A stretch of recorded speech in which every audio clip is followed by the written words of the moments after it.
Good afternoon to everybody. Thanks for clicking on to the Monday edition of Vogan's European Outlook. It was a good weekend, as always, here on the channel. Live stream on Saturday evening and then the Tropical Outlook yesterday. You can click on the links below for those videos if you want to watch back.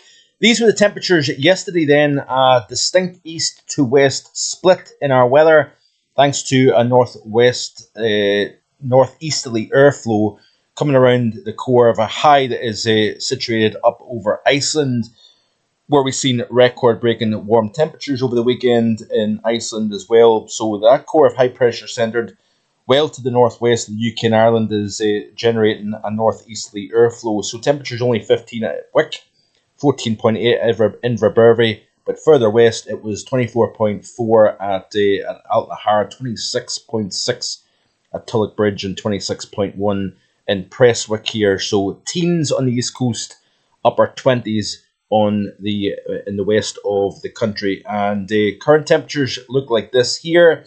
Very distinct east-west split yet again. We've got another 26 at Tulloch Bridge or Furset, but only 13 at Wick, 13 at Inverbervie as well here. So that northeasterly airflow is certainly doing a work on the temperatures, and we've got generally low 20s down across mid and south Wales, southern portions of England. Again, fresher along that east coast of England as well as Scotland.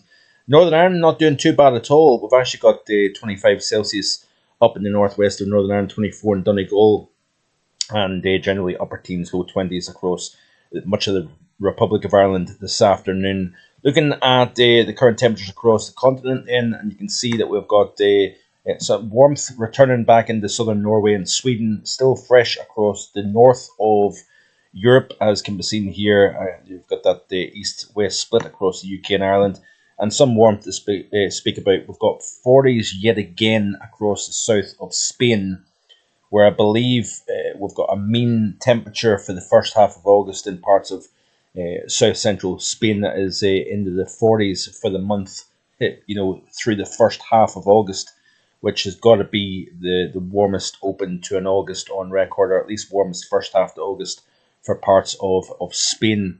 Mid to high 20s across Belgium, Netherlands, and then into Germany as well. Now, looking at this really does tell a story. Looking at the visible satellite imagery, you can see the Har and the marine influence affecting actually parts of central portions of England. Is penetrating well inland across northern portions of England. Quite cloudy skies across the bulk of England and Wales, actually, hence why we've got the temperatures pegged back slightly. Or we have low pressure actually spinning to the southwest. That is sending some energy into the south of Ireland and southwestern portions of the UK. Generally, it's actually triggering some lightning activity here, as can be seen in the current lightning detection here over southwest Ireland and southwestern portions of England.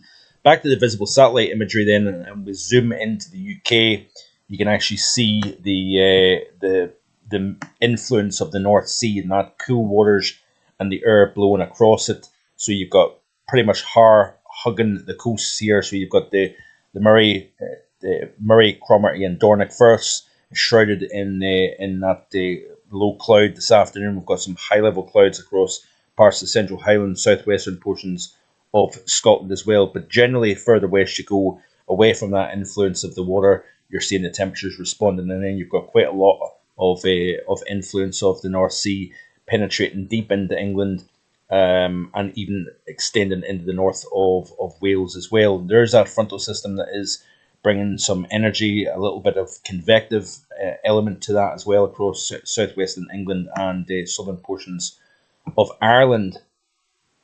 So let's have a look and see here. I want to give you an update on Hurricane Erin, 140 mile per hour hurricane. So it is a Category 4. It did weaken slightly to Cat 3 during the course of yesterday due to its second eye wall replacement cycle of its life. So far, you can see here that the eye is closing in on this latest infrared imagery. Still very deep bands surrounding the eye wall, but they're perhaps undergoing another eye wall replacement, as can be seen here in this very latest imagery. And if we look at the broader view of the Atlantic Basin here, it looks somewhat like this here. We do have more convection and the waves coming off Africa. Something to watch quite closely, actually. But you can see here, got some disturbed weather up here across the subtropical Atlantic. There is Erin spinning away to the north of Hispaniola and Puerto Rico. We did see some weather during the course of yesterday and through the course of today as well. Dominican Republic, Haiti, we're seeing some gusty winds and torrential rainfall.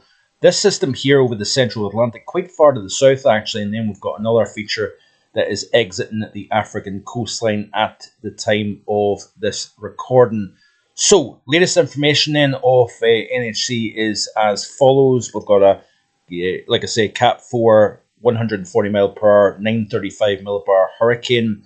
It's starting to slow down in its progress as it starts to make that turn more towards the west-northwest as opposed to due west.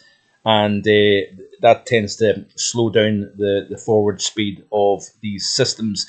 Now, that feature over the central tropical Atlantic that I showed you a second ago has actually got a 50% chance of development over the next 7 days. And I wouldn't be surprised if this area of thunderstorm activity exiting the west of Africa perhaps is something that the NHC is going to keep an eye on moving forward. Upcoming 7 days looks like this, or upcoming 5 days.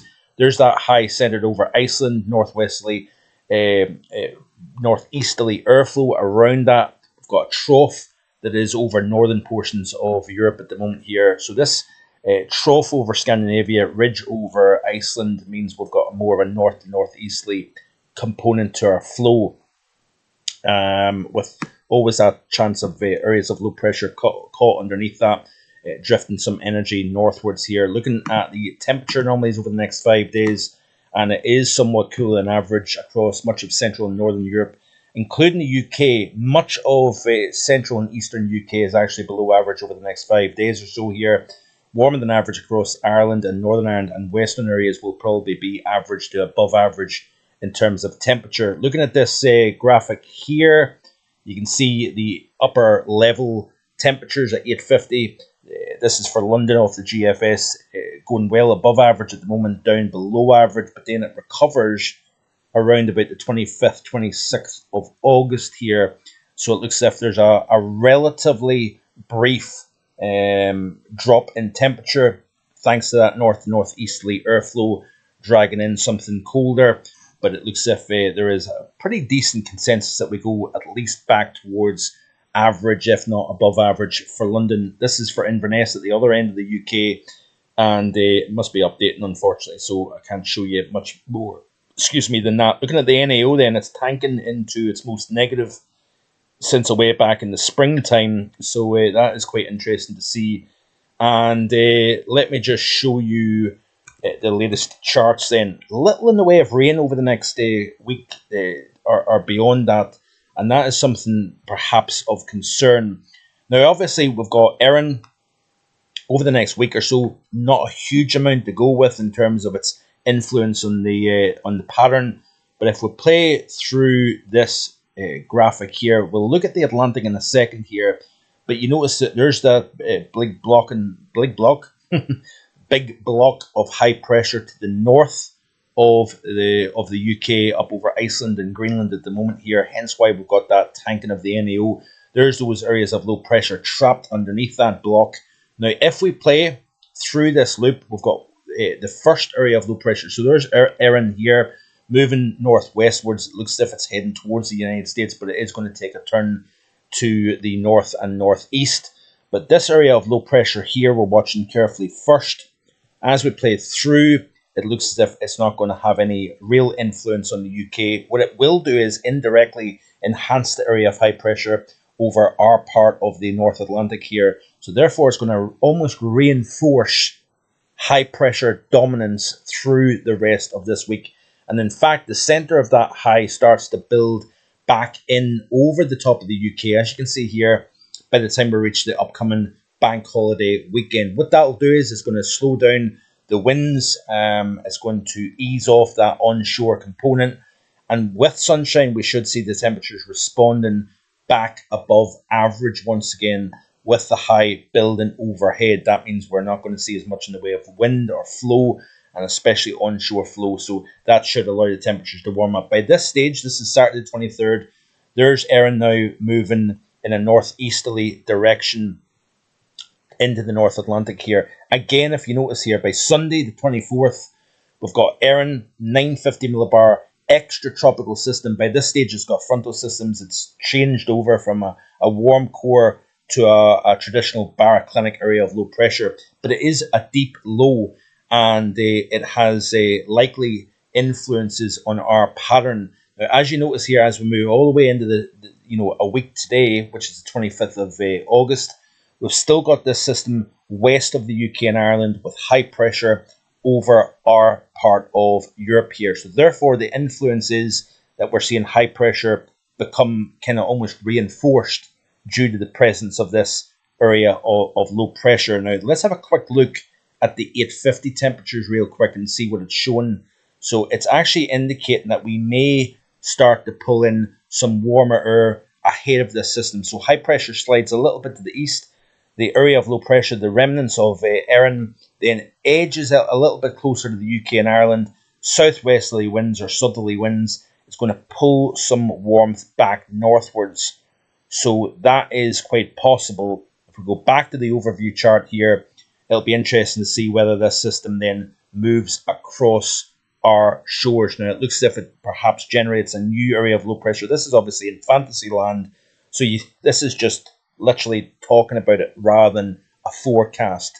Pretty confident over the next 5 days or so that high pressure is going to dominate the weather. Not necessarily going to be particularly warm, despite the fact that we've got high pressure thanks to that northeasterly winds and the influence of the cool waters to our east and northeast. But it looks as if this system then may try to develop a new low at the base of the trough and then move into the UK and Ireland here. So this is all the way out to the very final days of this month. We could turn more unsettled. But up until then, it looks as if high pressure is going to remain the dominant force. Now let's have a quick look then at the Atlantic view, and then we'll close off with that. So just bear with a second. Pull up the North Atlantic view. Now let's look. Now remember, this is the ensemble of the GFS. It's not the one individual operational model that I showed you just a second ago. But this is essentially the current situation. We've got this trough moving across eastern portions of Canada. We've got the building of pressure over the United States. That is what's going to then pull Erin, which is here, by the way, northwards. Now, there's that area of low pressure here, another area of low pressure to the southwest of the UK and Ireland, generating the showers and some thunderstorms to the south of Ireland and southwestern portions of England this afternoon. But watch what happens as we continue to play through. We've got another feature moving out of Newfoundland here. Up comes Erin. It then turns northeastwards here. It then strengthens the trough. It then hooks up with this upper level trough. Watch the ridge of high pressure become stronger for a period of time, and then the system eventually moves into the UK and Ireland here, and it may give the atmosphere that bit of a reset, so to speak. So it certainly is going to be an interesting watch. High pressure, like I say, is going to dominate through the rest of this week into the weekend, and it's looking somewhat dry as well. Let's have a quick look actually at the rainfall anomalies, because this could become a growing concern as we step towards the early portions of autumn. Now, looking at the next 7 days, we've got very dry compared to average conditions. But then it's obviously as we start to see potentially Erin reset the atmosphere, we may start to turn a little bit more unsettled and therefore wetter towards the period 27th of August through the 3rd of September. So I think that is it for today. Be sure to check out the live on Saturday and the Tropical Outlook yesterday. I'll continue to keep you up to date throughout the course of this upcoming week. Enjoy the rest of your Monday. I'll see you next time with more. Bye for now.